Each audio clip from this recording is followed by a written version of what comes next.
आरक्षण के मामले में भी सोचा गया।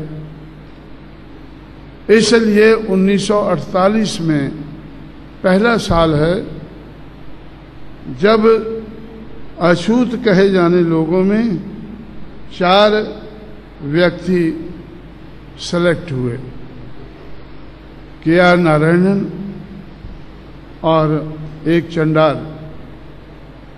केरला का पलाया और बंगाल का एक चंडाल। क्या नाम है भाई? मैं बार बार बोलता हूँ, भूल जाता हूँ। है आपको याद? चंडाल मौजूमदार,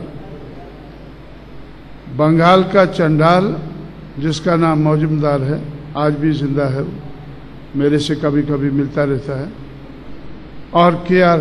नारायणन जो आज राष्ट्रपति है। ये दोनों इंडियन फॉरेन सर्विस में सिलेक्ट हुए। पंजाब के 2 चमार, एक आईएएस में और एक आईपीएस में सिलेक्ट हुए 1948 में। उसके बाद 1949, 50, 60, 56, 1962 तक इनका नंबर बढ़ता गया। 1962 का पहला साल है जब 22.5% कोटा जो रिजर्वेशन का था वो पहली बार पूरा हुआ। 1962 के बाद आज तक वो कम नहीं हुआ है, ज्यादा ही होता रहा। इसलिए आज ब्राह्मण जो इस देश का हुक्मरान बना अंग्रेज जाने के बाद, उस हुक्मरान का जो हुक्मरान लोग थे, उस जाति नहीं, ब्राह्मण को क्या बोलते हैं, ये 4 वर्ण, ब्राह्मण का जो वर्ण है, उस वर्ण के लोग तो बहुत ज्यादा तेजी से आगे बढ़े। लेकिन शेड्यूल कास्ट, शेड्यूल ट्राइब के लोग उनसे दूसरे नंबर पर आगे बढ़े।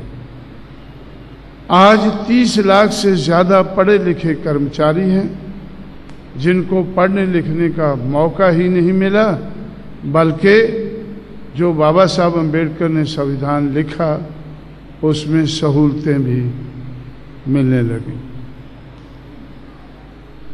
जो हैंडीकैप लोग थे वो प्रिविलेज्ड लोग हो गए संघर्ष के कारण। उस प्रिविलेज के कारण, चाहे वो प्रिविलेज पढ़ने लिखने का है या रिजर्वेशन का है, उसके कारण ये लोग 30 लाख से ज्यादा आज पढ़े लिखे कर्मचारी हैं और ब्राह्मण से दूसरे नंबर पर अधिकारी हैं।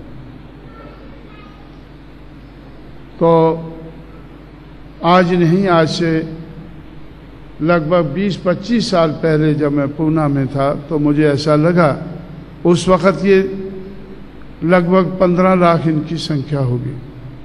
उस वक़्त मुझे लगा कि ये लोगों को हमारे बुजुर्गों के संघर्ष के कारण समाज में ऐश तो पैदा हुआ है, स्ट्रेंथ तो पैदा हुई है, लेकिन बिखरी हुई है।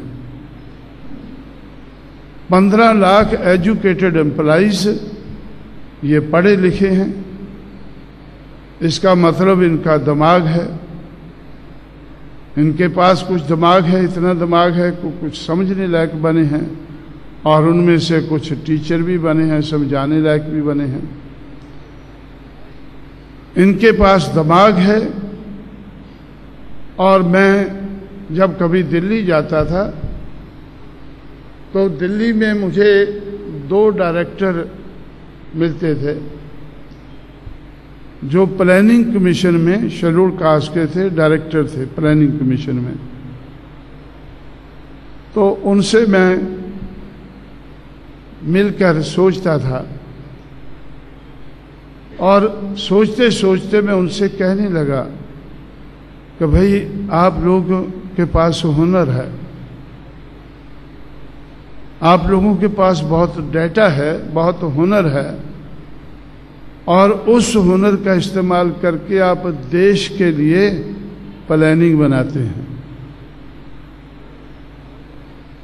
लेकिन आप जिस समाज से पैदा हुए हैं और ऊपर उठे हैं, उस समाज के बारे में कोई प्लानिंग नहीं बनाते हैं।